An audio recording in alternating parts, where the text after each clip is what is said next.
To my YouTube channel study with Vaishali. तो आज हम देखेंगे रेशो एंड प्रोपोर्शन का पार्ट 2। तो चलिए इस वीडियो को शुरू करते हैं। जैसे यहाँ पे जैसे a/2 लिखा है यहाँ पे, तो और यहाँ पर लिखा है b/3 और यहाँ पे c/4। तो ये बराबर है k के। तो हमें a b c की वैल्यू निकालनी है। तो जो ये 2 3 और 4 है ना, इनको k के साथ गुना कर देंगे हम। जैसे यहाँ पे a बराबर हो गया 2 के, b बराबर हो गया 3 के और c बराबर हो गया 4 के। अब हमें a b c की वैल्यू निकालनी है। तो जैसे कि यहाँ पे मैंने लिखा है a b c की वैल्यू 2 के और रेशो 3 के रेशो 4 के। तो जो k है ये कट जाएगा आपस में। तो हमारा a b c की वैल्यू कितनी आ जाएगी, 2:3:4। ठीक है। तो अब यहाँ पर जैसे मान लो कि आपको ऐसे वैल्यू दी है a/m और a/n और c/p, ये तीनों बराबर है या ये रेशो में है ये। अब हमें a b c की वैल्यू देखनी है कि क्या होगी।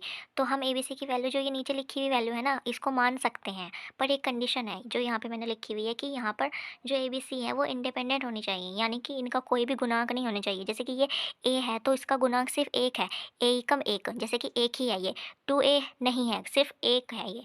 तो ऐसे होना चाहिए।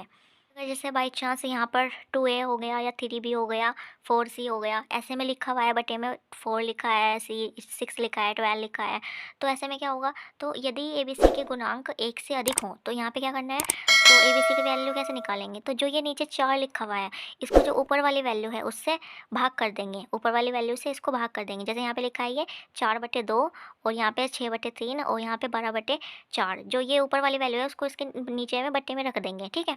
फिर ये काट के यहाँ पे ये 2:2 और 3 आ गया है यहाँ पे। अब यहाँ पर वैसे ही सवाल है जैसे कि गुणांक में है, जहाँ पे 6a/18 बराबर 3b/9 और 4c/7। तो अब इसको कैसे सोल्व करेंगे, इसमें abc की वैल्यू कैसे निकलेगी। तो इसमें भी क्या करना है, जो ऊपर वाली वैल्यू है इसको नीचे वाली वैल्यू से डिवाइड करना है। जैसे कि ये 18/6 हो जाएगा फिर। तो यहाँ पे क्या आएगा, 3:3 और रेशो 7 आ जाएगा। फिर अब इसको कैसे सॉल्व करेंगे, ये तो मतलब कि जो ना कटने वाली वैल्यू है वो आ गई है ना यहाँ पे। तो अब जैसे मैंने आपको पहले बताया था कि जो ये नीचे वाली वैल्यू है इनका हम लैसे निकालेंगे इसको सॉल्व करने के लिए।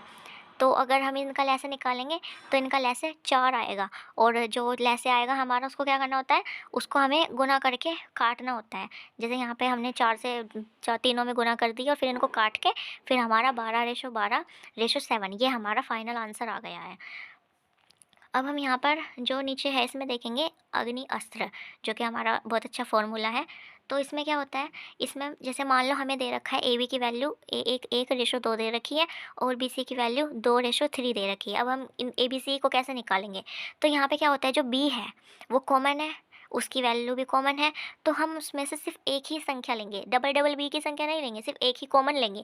जैसे कि यहाँ पे मैंने लिखा है कि किन्हीं भी दो संख्याओं का जो अनुपात है वो कभी नहीं बदलता है। तो जो बी का अनुपात इधर है तो वही इधर भी होगा। तो हम क्या लिखेंगे, ए बी सी का अनुपात कैसे लिखेंगे, 1:2:3। तो इसमें हमारा ए बी सी का मान ये आ जाएगा। तो यहाँ पर दूसरा है जैसे कि यहाँ पे ए बी की वैल्यू लिखी हुई है 3:4 और बी सी की वैल्यू लिखी हुई है 7:8। अब यहाँ पे बी तो बराबर नहीं है पर ये कॉमन है तो इसको हमको बराबर करना पड़ेगा। अब ये बराबर कैसे होगा, तो जो भी ये 4 और 7 है हम इसका लैसे लेंगे, तो जो भी संख्या आएगी उससे इनको गुना कर देंगे, या फिर आप जैसे भी करके इनको गुना करके बराबर कर सकते हो। जैसे कि मुझे अभी यहाँ पे लग रहा है कि 4 को अगर मैं 7 से भाग करूँगी तो 28 आएगा और 7 को 4 से भाग करूँगी तो 28 आएगा। तो मैं दोनों तरफ सेम वैल्यू से गुना कर दूँगी। जिससे इसको गुना करूँगी वही इसके साथ वाले पार्टनर को गुना करनी पड़ेगी, और जिससे इसको गुना करूँगी वही इसके साथ वाले पार्टनर को गुना करनी पड़ेगी। तो यहाँ पे हमारा आ जाएगा 21, 28 और 32। तो यही हमारा वो रेशो है। और बाई चांस आपको नॉर्मल वैल्यू निकालनी है तो आप इनको काट के जो हमारी शुरू वाली वैल्यू थी वही आ जाएगी। कि हम यहाँ पे कुछ क्वेश्चन देखते हैं जो अभी हमने सीखा है उसके बेस पे। तो यहाँ पे जैसे लिखा है कि ए की वैल्यू है 3:5 और बी सी की वैल्यू है 2:3 और ए बी सी का मान बताना है। तो अभी जैसे मैंने आपको बताया कि जो हमारा बी है उसकी वैल्यू सेम होनी चाहिए। तो बी की वैल्यू यहाँ पर 5 है और यहाँ पर 2 है, तो यानी कि ये अलग अलग है। अभी इसको बराबर करने के लिए हम यहाँ पे 2 से गुना करेंगे और यहाँ पे 5 से, यानी कि 5 5 दूनी 10 हो जाएगा और यहाँ पे 2 पंजे 10 हो जाएगा। तो हमारा आंसर जो कोने की वैल्यू है वो तो 3 ही रहेगी, और जो बीच मतलब कि जो 3 है उसमें भी वही गुना होगी 2 से। तो यहाँ पे ये 3 दूनी 6 हो जाएगा ए की वैल्यू, और ये 5 दूनी 10 हो जाएंगे, और जो लास्ट का सी है उसमें हमें 5 से गुना करनी है क्योंकि इधर हमने 5 से गुना की थी ना, इस वजह से। तो 5 से 15 हो जाएगा। तो ये हमारे पे पास जो आंसर आएगा वो 6:10:15 आएगा। अब यहाँ पर भी एक वैल्यू है, जैसे कि जो 750 है उसको हम BC में किस प्रकार बाँटें कि जो AB है वो 5:5 में हो, BC 7:13 में हो, तो B का हिस्सा कितना होगा। तो अभी जैसे मैंने आपको सिखाया था कि ABC ऐसे लिखेंगे हम, जो कॉमन है उसको बीच में लिखेंगे। तो जो AB की वैल्यू है वो हम लिख देंगे 5:5, और जो C की वैल्यू है वो अभी है नहीं, तो यहाँ पे हम बॉक्स बना देंगे खाली करके, या जो उसके पास में वैल्यू है वही आएगी वहाँ पे। और जो BC की वैल्यू दे रखी है वो 7:13 दे रखी है, और ए की वैल्यू नहीं है, तो उसको हम जो उसके पास वाली संख्या है वही रख देंगे वहाँ पे, और फिर इन दोनों का गुना कर देंगे। तो यहाँ पे क्या आएगा, 7 पंजे 35 आ जाएगा, 7 दूनी 14, 13 दूनी 26। और हमसे पूछा क्या है यहाँ पे इन्होंने, हमसे कि बी का हिस्सा पूछा है हमसे। तो बी का हिस्सा कैसे निकालेंगे, ए बी सी की वैल्यू है हमारे पास। तो हम क्या करेंगे, जैसे कि ये 35R, 14R, 26R, जैसे मैंने आपको बताया था कि इनको गुना करने के लिए इनके साथ कोई ना कोई हमें अक्ष लेना ज़रूरी है, ए से लेके जेड तक, तो मैंने आर लिया है।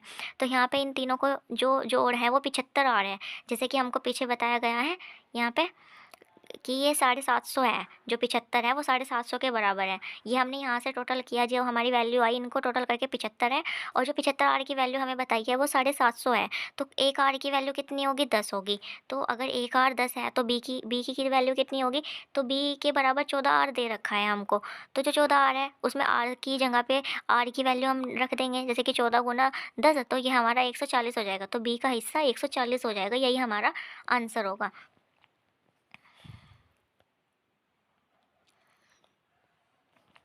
अब हम देखते हैं यहाँ पे और मेथड सीखते हैं, जैसे कि मान लो हमें 3 चीज़ें दे रखी हैं, जैसे ए बी की वैल्यू 2:3, बी सी की वैल्यू 4:5, और सी डी की वैल्यू A:2, और हमसे चारों पूछ रखा है ए बी सी डी क्या होंगे।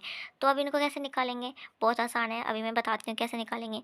तो जो पहला मेथड है वो तो वही है जो अभी पहले बताया, कि इनको तीनों को एक साथ लिख देंगे ए बी सी डी, और जो जो वैल्यू दे रखी है, जैसे पहले हमको 2:3 दिया था, और फिर उसके बाद हमको 4:5 दे रखा था, और 1:2, और फिर हम इनकी गुना कर देंगे। अब जैसे मैंने बताया था कि जो दे रखा है उसके पास वाला जो बॉक्स खाली है, उसमें जो उसके पास वाली संख्या होगी वही आएगी। तो इसका बॉक्स खाली था तो यहाँ पे भी 3 आ गया, ये खाली था यहाँ पे भी 3 आ गया, ये इसके 4 के पास में ये बॉक्स खाली था तो वहाँ पे 4 आ गया, 5 के पास भी खाली था तो यहाँ पे हमने 5 डाल दिया। तो ये तो अभी आपको समझ में आ गया होगा कि जो पास वाली जगह खाली होती है, उसके पास में जो संख्या होती है उसको हम वहाँ पे रख सकते हैं। फिर हम इन तीनों की गुना कर देंगे, तो ये हमारा गुना करके आ गया टोटल, तो यही हमारा ABCD का आंसर हो जाएगा।